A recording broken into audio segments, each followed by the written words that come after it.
The rain fell relentlessly over London that November evening, turning the cobblestone streets into slippery paths and driving even the most determined pedestrians to seek shelter. Through the foggy window of her modest shop on Camden Street, Eleanor Wright watched the downpour with a mixture of resignation and gratitude.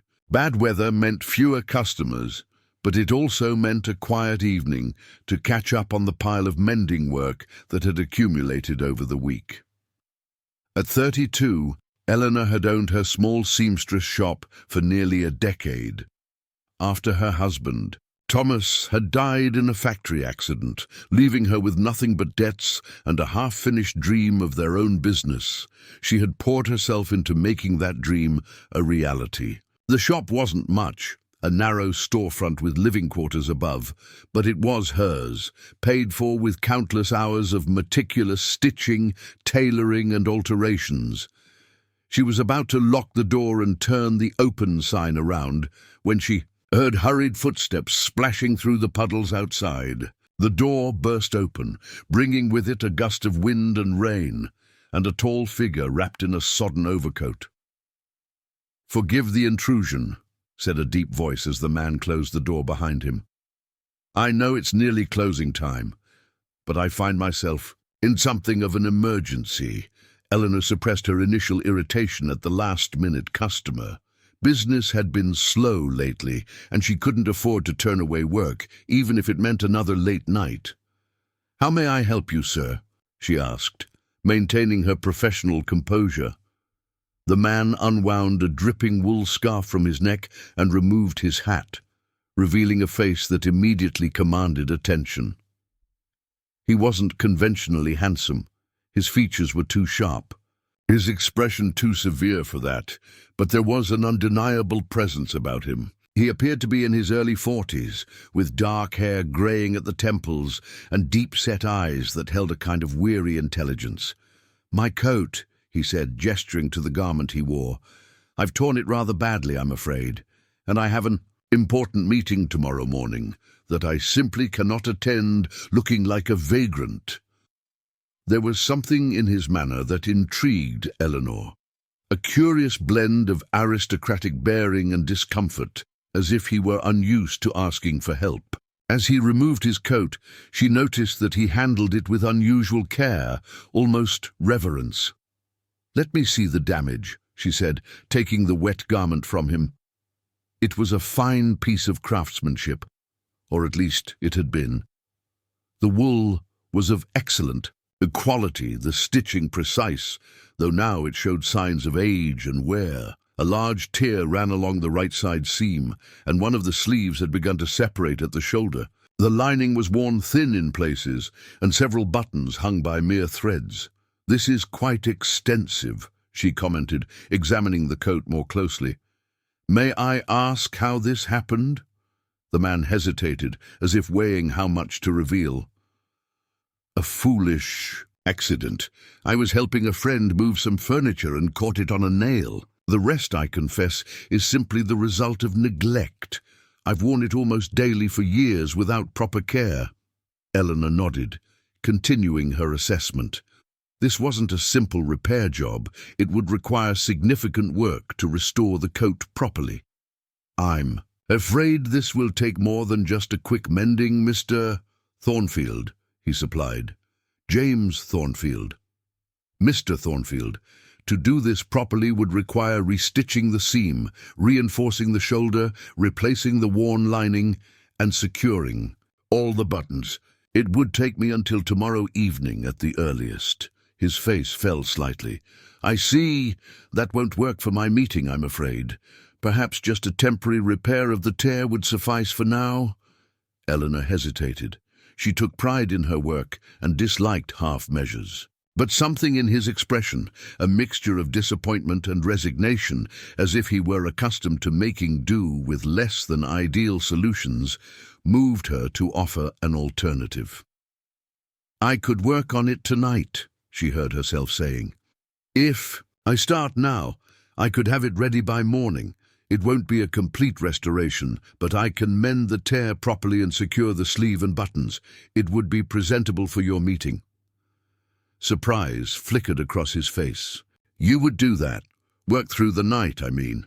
I wouldn't wish to impose such an inconvenience.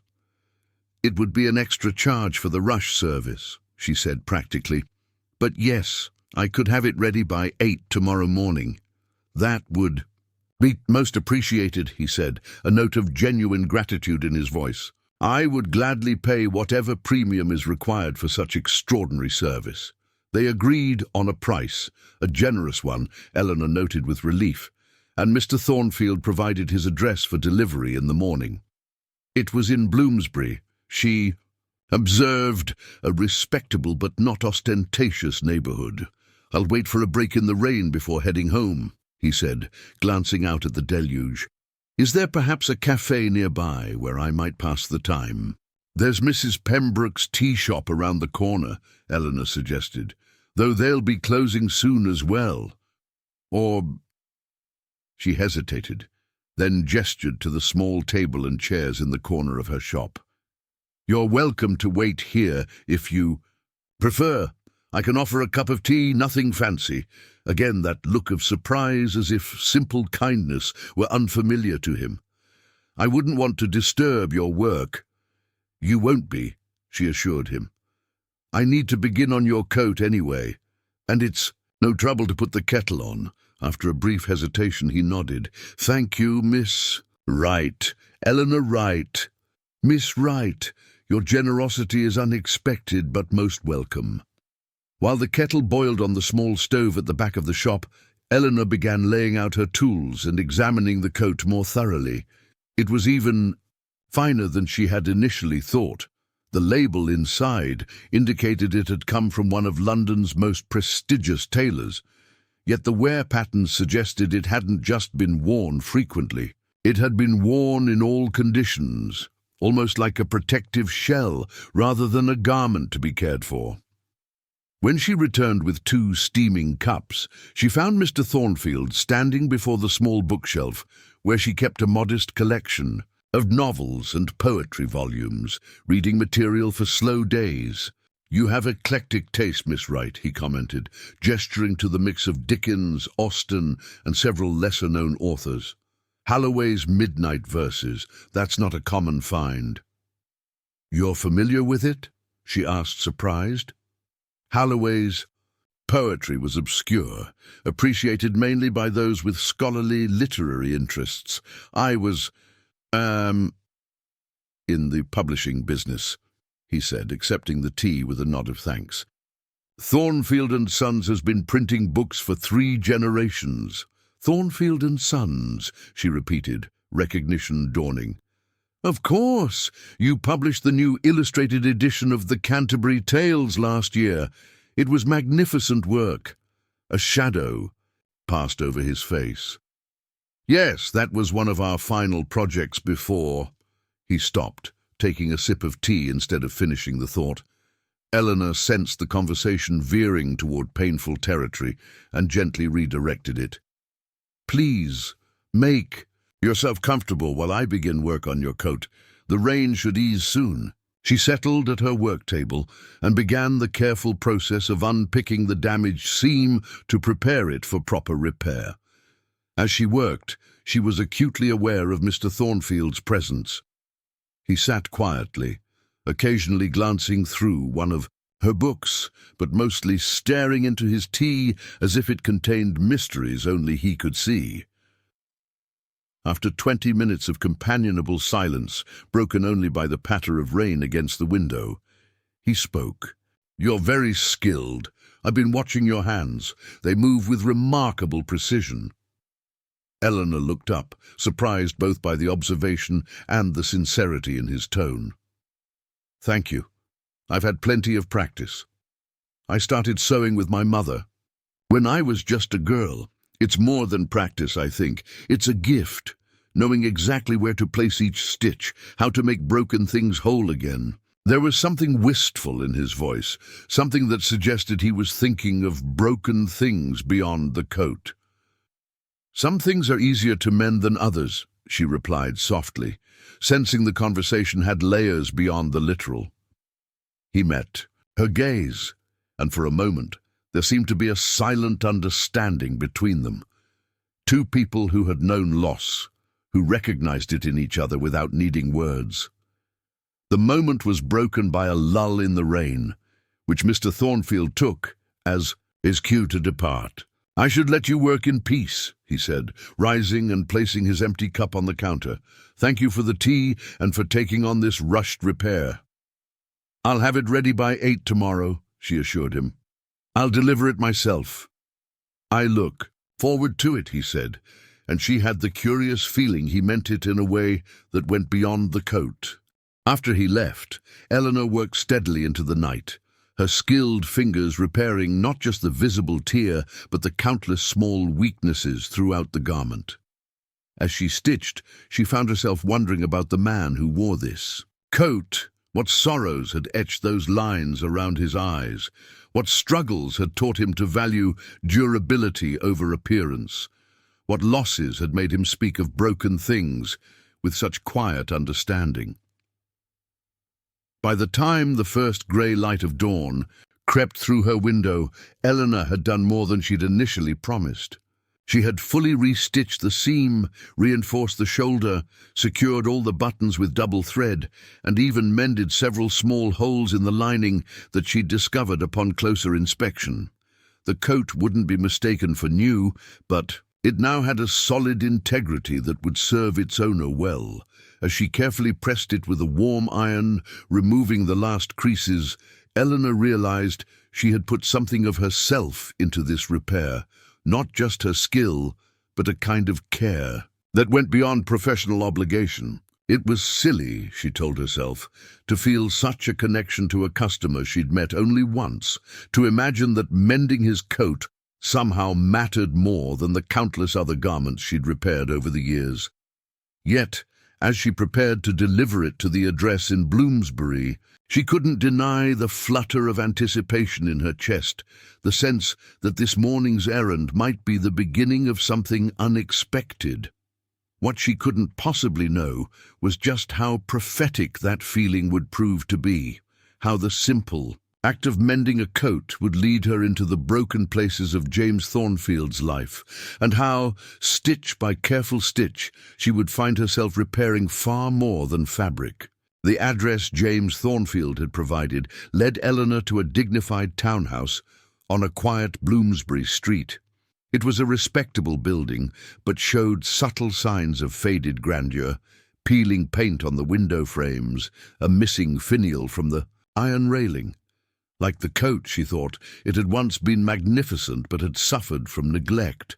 She hesitated before the door, suddenly conscious of her plain wool dress and practical boots. In the early morning light, the carefully wrapped package containing the repaired coat felt like both a reason and an excuse for her presence.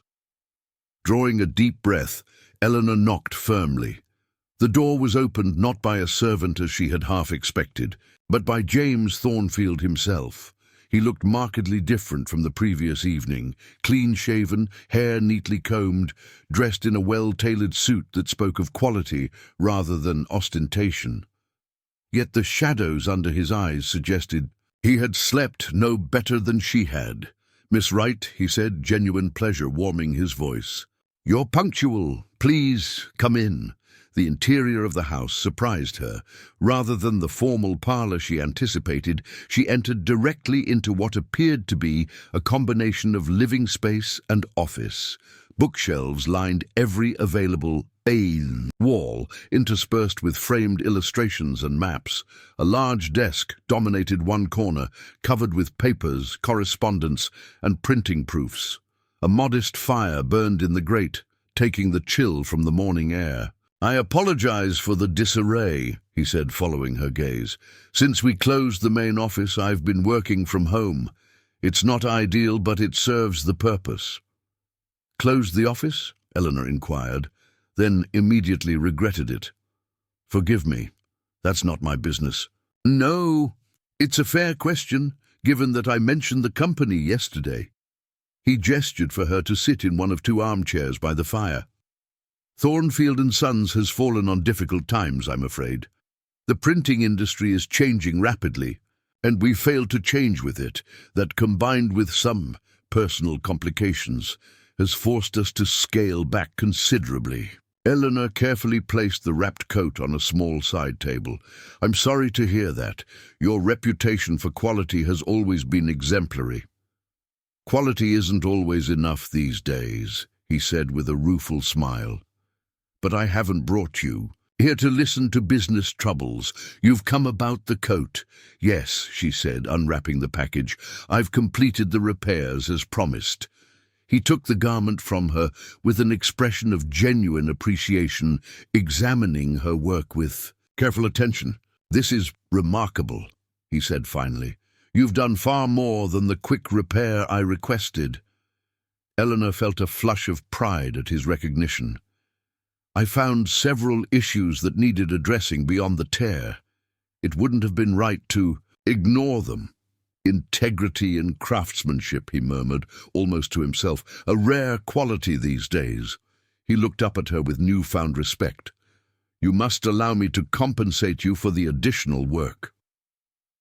The price we agreed upon is fair, she insisted. I'm satisfied with it. He studied her for a moment, then nodded, reaching for his wallet.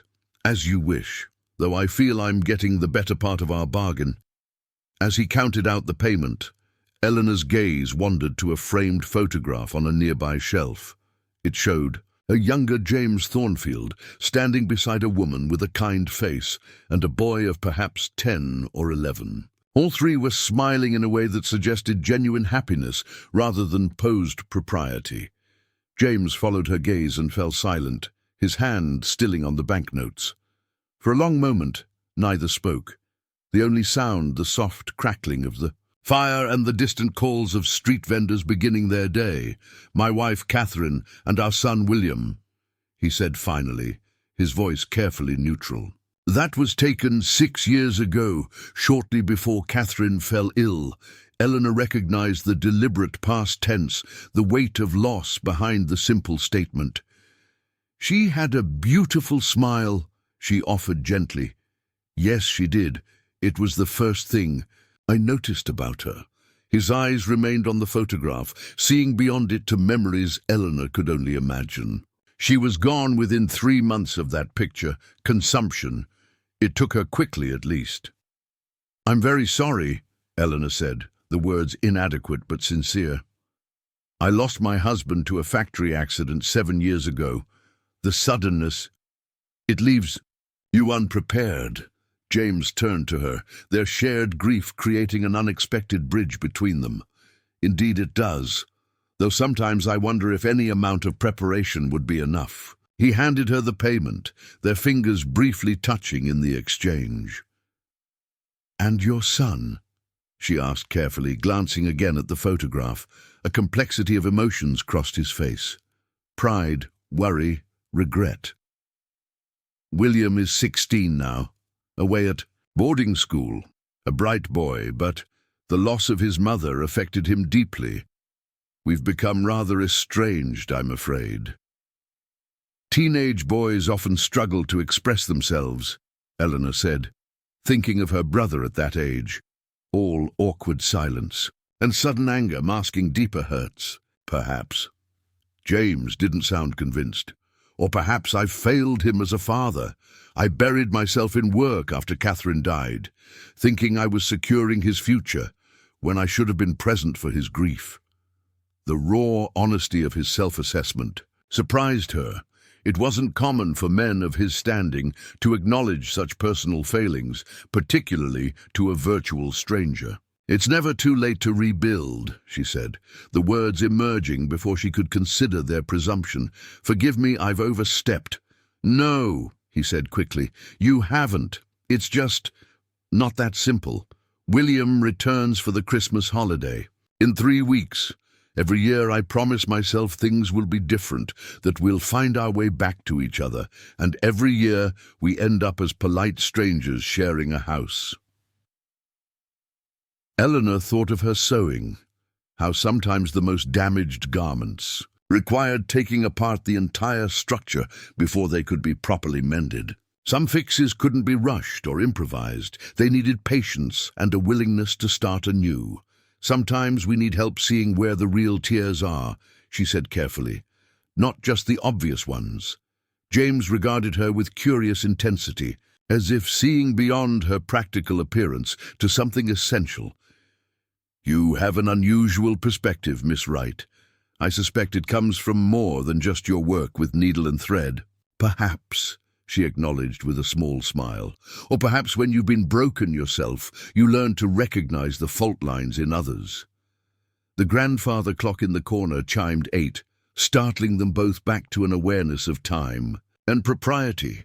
Eleanor rose, suddenly conscious of having lingered far longer than a simple business transaction required. I should go. You mentioned an important meeting. Yes, James said, though he made no move toward the door. Miss Wright. Eleanor, I find myself reluctant to end our conversation. Would you, that is, might I call on you sometime? Perhaps bring you another garment in need of repair? The invitation held a transparency that made her smile. I would welcome your business any time, Mr. Thornfield. James, please. James, she amended, and you don't need a torn coat as an excuse. To visit my shop. A rare, genuine smile transformed his serious face. Thank you. I may take you up on that. As he showed her to the door, James paused, seeming to struggle with a decision. I have a small gathering here next Friday evening. A few colleagues from the publishing world, an author whose work we're considering. It's partly business, partly social. Would you consider attending? I realize it's an unusual request, but I'd be delighted, Eleanor interrupted, surprised by her own boldness. Excellent, he said, relief evident in his voice. 7 o'clock. Nothing formal. Outside on the street, Eleanor felt a curious lightness in her step, despite her sleepless night. The morning had taken an unexpected turn, leading her into a connection that felt significant in ways she couldn't yet articulate. She had gone to deliver a mended coat and found herself drawn into the life of a man whose broken places seemed to echo her own. What had begun as a simple business transaction had somehow opened a door into something more complex and potentially meaningful. As she navigated the increasingly busy London streets back toward Camden, Eleanor reflected on the strange paths that loss could carve through a life. Her husband's death had forced her to become independent, to build something that was entirely her own. James's losses had isolated him, creating walls between himself and his son that he didn't know how to breach. Perhaps, she thought, they had something to offer each other, not just companionship but perspective. She with her hard-won self-reliance, he with his established place in a world that often regarded her as merely a tradesperson.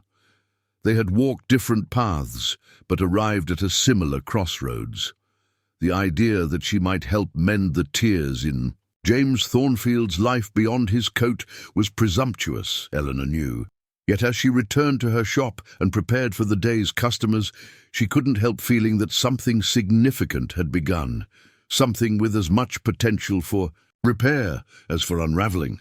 Only time would reveal which outcome awaited them. But for the first time in years, Eleanor found herself looking forward to the uncertain future with a sense of anticipation rather than resignation. Like a garment that had been carefully reinforced at its weakest points, she felt newly prepared for whatever pressures life might apply. The seamstress had been paid to mend a coat, but in the process she had glimpsed the possibility of mending something far more valuable, a broken family, a wounded heart, a life that, like her own, had been altered by loss, but might yet be reshaped into something beautiful and strong.